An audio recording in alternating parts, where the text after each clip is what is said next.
টাকা দেওয়া আমি ভালো মতন জানি। ওই রিতমের কাছ থেকে শুধু একা রিতম কত টাকা ঢেলেছে এই আপদ মহিলার পেছনে, শুধু একা রিতমের কাছ থেকে কত টাকা খাওয়ার পরে তারপরে কেসটা তুলেছে সেটাও আমি জানি।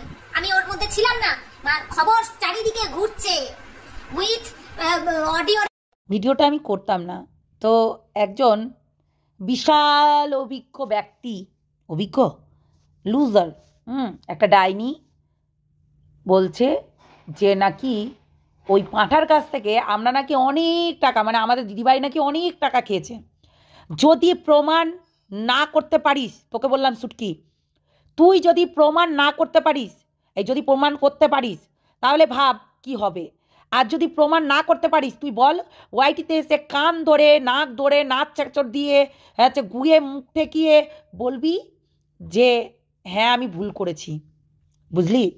তুই যে বলছিস এত বড় বড় কথা যে দিদিভাই নাকি টাকা নিয়েছে প্রীতমের থেকে, মানে ওই পাঁঠার থেকে নাকি অনেক টাকা নিয়েছে, প্রমাণ দিতে পারবি তুই যে প্রীতমের থেকে এত টাকা নেওয়া হয়েছিল? বড় বড় কথা বলবি না, বড় বড় কথা বলবি না। কার কাছ থেকে ম্যাডাম টাকা নিয়েছে রে? সঙ্গীতা দিদিভাই কার কাছ থেকে টাকা নিয়েছে? প্রত্যেকটা মানুষের হেল্প করতে চেয়েছিল। এই যে তুই যার হয়ে দালালি করতি তাকে একদিন পিষে মারছিলি, তার মেয়েকে, তার সংসারটাকে পিষে মারছিলি, তারাও এসেছিল সাহায্যের জন্য। আজকে তুই বড় বড় কথা বলছিস কি করে রে? কি করে এত বড় বড় কথা বলিস? আর দেখ কুত্তার মতো সবাই তোরাই আসিস, দিদিভাই কিন্তু কাউকে বলে না আয় আমার কাছে আয়, কেউ বলে না। বলেছে কি যে আসো আমার কাছে আসো, আমি তোমাদের হেল্প করব বলেছে। কথাটা হচ্ছে তুই প্রমাণ করবি যে দিদিভাই অনেক টাকা খেয়েছে প্রীতমের কাছ থেকে। আজকে ইপসিতাদির শর্ট ভিডিওটা না দেখলে আমি বুঝতে পারতাম না এতটা নোংরা তুই, যে নির্লজ্জর মতো। তোর যেমনি ওই যে বললাম তোর স্বভাব যা, অন্যের স্বভাবটা গুলিয়ে ফেলছিস, বুঝলি তো? তাই বলছি গুলিয়ে ফেলবি না, তোর স্বভাবের সঙ্গে দিদিভাইয়ের মানে কাজগুলোকে গুলিয়ে ফেলিস না, ঠিক আছে? হ্যাঁ তুই অন্যায় করেছিস, তোকে মাথা নত করতে হবে। তুই যদি অন্যায় করে থাকিস তাহলে তোর মাথা নত করতে হবে। তোরাই একে ওকে উস্কিয়ে, এই যে কিছুদিন আগে তোকে তো চ্যানেল বন্ধ করছিস, তোর তো পুরো কী আর বলবো, কিছু বলার নেই, পুরো নির্যাতন করে দিল, তখন তো কিছু করতে পারলি না। হ্যাঁ তুই তো তখনও কিছু করতে পারলি না। তুই বলছিস টাকা খেয়েছে, প্রমাণ দিবি, প্রমাণ ছাড়া কথা বলবি না। তুই টাকার কথা বলছিস, প্রমাণ ছাড়া কথা বলবি না। পাঠাকেও আমি বলেছিলাম যে তুই প্রমাণ দে এখানে যে সঙ্গীতা দিদিভাই তোর কাছ থেকে কত টাকা নিয়েছিল, বুঝলি? আর পিঙ্কি কাকিমাকেও বলেছিলাম আমি যে তুমি প্রমাণ দিবে যে আমরা তোমার কাছ থেকে কত টাকা নিয়েছি, বুঝলি? এই কথা কিন্তু আমরা বলেছিলাম। পিঙ্কি কাকিমা সেখানে বলেছিল না এত টাকা লেগেছিল কিসের জন্য, যেহেতু ওরা উকিল ধরেছিল সেই কারণে সেখানে ইনভেস্ট করতে হয়েছিল। তাতে তো ইনভেস্ট করতেই হবে, উকিল ধরলে তো তাকে ইনভেস্ট করতেই হবে টাকা।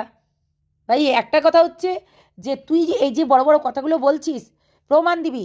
আর এই দুখেনকে বলে রাখি, আজকে তুই যেটা দিদিভাইকে বলে রেখেছিস, একটা মহিলাকে তুই যেভাবে মানে কি বলবো তোর মুখ দিয়ে ধর্ষণ করেছিস, আমি একটাই কথা বলবো, ওয়েট কর, বুঝলি? ওয়েট কর। কিরে তুই পালিয়ে বেড়াচ্ছিস কেন? তুই পালিয়ে বেড়াচ্ছিস কেন? দিদিভাইকে বাজে বাজে অশ্লীল কথা বলে এখন ওই ভিডিওগুলো প্রাইভেট করে এখন তুই সত্যি সাজছিস? তুই পালিয়ে বেড়াচ্ছিস কেন সেটা বল। নোংরা বজ্জাতগুলো সব বসে বসে উল্টাপাল্টা কথা বলবি, আর আমরা প্রতিবাদ করলেই সেটাকে নিয়ে তোরা কন্টেন্ট বানাবি। শুয়োরের বাচ্চাগুলো, লজ্জা করে না তোদের? তোদের লজ্জা করে না? আবার বড় বড় কথা এখানে গলাবাজি করে কথা বলিস, গলাবাজি করে কথা বলিস, অন্যায়ের পর অন্যায় করে যাচ্ছিস আর গলাবাজি করে কথা। দিনে রাতে একটা ফ্যামিলিকে, তার বাচ্চাকে, তার ইকে যাচ্ছে তাই করে বলছিস, আবার বলছিস টাকা খেয়েছে দিদিভাই। বললামই তো প্রমাণ দিবি সুটকি, নাহলে যা হবার হবে, বুঝলি? নোংরা মেয়ে ছেলে কোথাকার, সারাক্ষণ বসে বসে লোকের পিন্ডি চটকাই, সব ঘুম থেকে উঠে নিজের বাচ্চা নাই কাচ্চা নাই, এই নাই ওই নাই, কাজ নাই কর্ম নাই, এইসবই করে করে বেড়াস। হ্যাঁ লজ্জা করে না? ভগবান ওই জন্য তোদেরকে কানা করে রেখেছে জানিস তো, এই কারণের জন্য, কেননা বাচ্চা আসলেও বাচ্চাকে মানুষ করতে পারবি না। জানোয়ারগুলো কোথাকার, লজ্জা করে না? এরা আবার নিজের প্রতিবাদ করছে। যারা প্রতিবাদ করে, যারা এইগুলোকে মিটমাট করছে, তাদের ঘাড়ে চাপিয়ে দিচ্ছে দোষ, তারা নাকি টাকা নিয়েছে। প্রমাণ করে দিবি যে কে টাকা নিয়েছে, কে কি করেছে। ননসেন্সগুলো কোথাকার, জানোয়ারগুলো, লজ্জা করা দরকার তোদের। লজ্জা করা দরকার। ফালতু কথাকার। নিজেরা অন্যায় করবি, আর এখন এই গা ঢাকা দিয়ে এই যে দুখেন নিজে এখন সত্যি সাজছে, আমি কিছু বলিনি, আমি কিছু করিনি। প্রত্যেকটা মানে জঘন্য থেকে জঘন্য ভিডিও করেছে। আমি আজকে দেখে অবাক হয়ে গেছি। দুঃখিনের ভিডিও আমি জন্মে কোনোদিন দেখিনি। আমি দিদিভাইকেও দেখতে বারণ করতাম, এখন দেখছি বাপরে কি বমি, কি ওয়াক কি নোংরা সত্যি। সেই ভিডিওগুলো এখন প্রাইভেট করে দিয়ে এখন নিজে বিশাল বড় সমাজসেবক হতে গেলে নিজের চরিত্র ঠিক করতে হয়, বুঝলি? লোভ লালসা কামনা সমস্ত কিছু সেগুলোকে বঞ্চিত করতে হয়, সেগুলোকে বঞ্চিত করেই সমাজসেবিকা কিংবা সেবক হওয়া যায়। তোদের মতো নোংরা না, বুঝলি? ওই তো একটা সেবক দাদা ছিল, দেখেছি উনার লোভ লালসাগুলো সব আমরা দেখেছি, যে উনি কেমনভাবে লোভ লালসা করে মানুষকে কিভাবে মানে নিজের ছলে বলে কৌশলে কি করে পটাতেন, ঠিক আছে? আমরা দেখেছি, আমরা না দেখা নাই। প্রত্যেকটা মানুষ তাকে বলতে পারে সে টাকা খেয়েছে, ওই সেবক টাকা খেয়েছে, কিন্তু দিদিভাইয়ের নামে আমি একটা বাজে কথা শুনবো না, যে এই মানুষটা বিনা স্বার্থে মানুষের পাশে এসে দাঁড়ায়। একটা বাজে কথা শুনবো না আমি, সত্যি বিনা স্বার্থে মানুষের পাশে এসে দাঁড়াই, তার কোনো স্বার্থ নেই।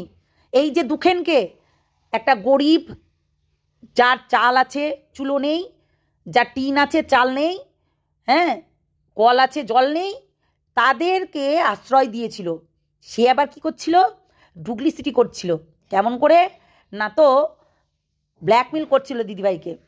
নিজের গাড়ির পেছন সিটে বসে দিদিভাইয়ের কল আসছে মোবাইলে, সেই কলে কার সঙ্গে কথা বলছে না বলছে সমস্ত কিছু রেকর্ড করে, হ্যাঁ, এখানে ওখানে সেখানে তাকে গ্রুপে সেই জায়গায় ওই জায়গায় হচ্ছে বলে বেড়াচ্ছিস। তোর তো হবে, তুই ওয়েট কর, তোর তো হবে হারামজাদা। তুই 1 নম্বরের নোংরা। আমরা বুঝতে পারি না? আমরা ঠিক বুঝতে পারি। লজ্জা ঘৃণা বোধ কিছু নেই, আর বড় বড় কথা বলতে চলে আসলেই হলো। নির্লজ্জগুলো কোথাকার, শয়তান। দিদিভাইয়ের সঙ্গে বেইমানি, দিদিভাইয়ের সঙ্গে বেইমানি করবি বললাম তো চুলো দুয়ারে যাবি, বুঝলি? বদমাশগুলো, জানোয়ারগুলো, লম্পটগুলো। টাকা পয়সা প্রীতমকে জিজ্ঞাসা করবি, সুটকি ওই রিতম মারাচ্ছিস না, তুই প্রীতমকে জিজ্ঞাসা করবি কত টাকা নিয়েছে। যদি প্রমাণ না দিতে পারিস তাহলে ওই প্রীতমকে ধরেও কেলাবো, তোকে ধরেও কেলাবো। শয়তান কোথাকার। তুই প্রীতমকে জিজ্ঞাসা করবি গিয়ে যে ও কত টাকা নিয়েছে, যা জিজ্ঞেস করাই যে কত টাকা দিয়েছে দিদিভাইকে যদি টাকা দিয়ে থাকে তাহলে আমাদের কাছে প্রমাণ দিবি, এবং সোশ্যাল মিডিয়ায় যেমনি বলছিস গলাবাজি করে, তেমনি কিন্তু সোশ্যাল মিডিয়াতেও বলবি। এটুকু মনে করে রাখিস। যদি দিদিভাই টাকা নেয় তাহলে অবশ্যই প্রমাণ করতে হবে তোকে। আমি তো বললাম তুই টাকা নিলে অবশ্যই প্রমাণ করবি। জানোয়ার কোথাকার। জোর গলায় বলছিস মিথ্যা কথা বলা তোর জুতোর বাড়ি মারবো মুখে। ছোট লোক তোর বজ্জাত মেয়ে ছেলে। আরে এই দুখেন শোন, জানোয়ার ছেলে, সমাজসেবক বলবি না তোকে। রেপিস্টরা কখনো সমাজসেবক হতে পারে না। যাদের কুনজর মেয়েদের দিকে থাকে তারা কখনো সমাজসেবক হতে পারে না। ওই তো একটা সেবক ওই ডাইনিটার পাশে দাঁড়িয়েছে, যার 2 বছরের বাচ্চা রেখে পালিয়ে গেছিল। হ্যাঁ, দুখেন জানে না যে ওই ডাইনিটা ওই সন্দীপের বউ যে কার সঙ্গে মারিয়ে বেড়ায়, ও জানেই না। আবার না জেনে শুনে ভিডিও করতে বসে গেছে। আমি জানি না তো কে কী করেছে। জানিস না যখন তাহলে ভিডিও করেছিস কেন? হ্যাঁ, সীমাদিকে কলঙ্ক করার জন্য, দিদিভাইকে বাজে কথা বলার জন্য, আরও আদার্সদেরকে আমাদেরকে বাজে কথা বলার জন্য তুই চ্যানেল খুলে উল্টোপাল্টা কথা বলিস? হ্যাঁ, কোথা থেকে উড়ে এসে জুড়ে বসে এখন হচ্ছে কণ্ঠবাসী মারাচ্ছ? হ্যাঁ, নোংরাগুলো কোথাকার, নির্লজ্জ বেহায়াগুলো।